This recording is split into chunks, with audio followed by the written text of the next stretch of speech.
Yitwa Marion Lescaut, avuka mu gisagara ca Lille mu gihugu c'Ubufaransa. Yafashe umugambi wo gutora udupfukamunwa aho babutaye ku mabarabara akabubariramwo impuzu.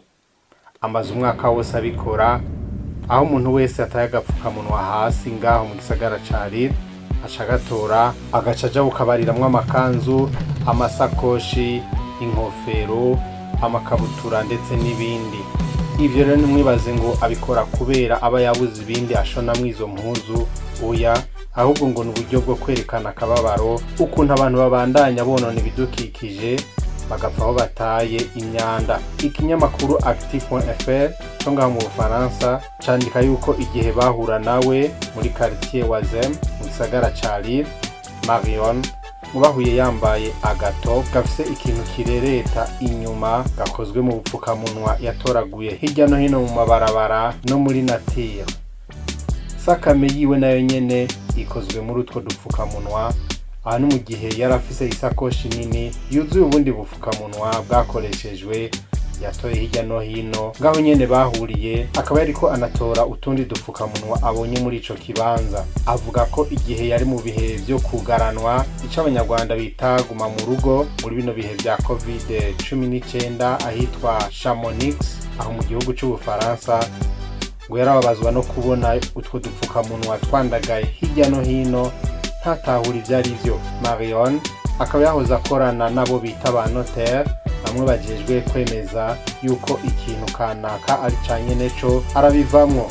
Yaratembere ahatari hake mu Bufaransa no mu gihugu ca Thailand, arabona ikibazo c'ibicafu nk'ivyo abantu bapfa aho bataye, harimwo mbere n'ibintu bikozwe muri plastike.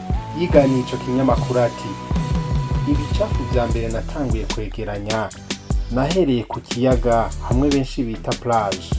Kuva ico gihe naciye ntangura ico gikorwa nihaye cyo kugabanya imyanda, ndayitora kugira ndabe yuko nohindura abantu. Abo bantu babita hasi rero nashaka ko babona yuko bakora amakosa.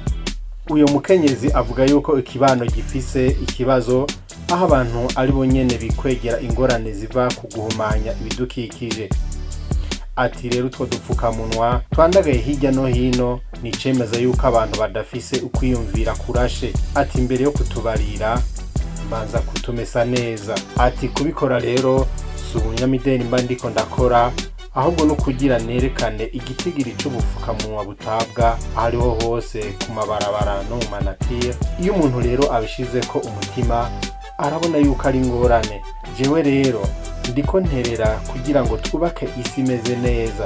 Ku buhinga ngurukana bumenyi, Marion agahamagarira abantu kubireka ndetse vuba ngo azotera intambwe akore ikanzu nziza cane y'abageni muri ubwo bupfukamunwa.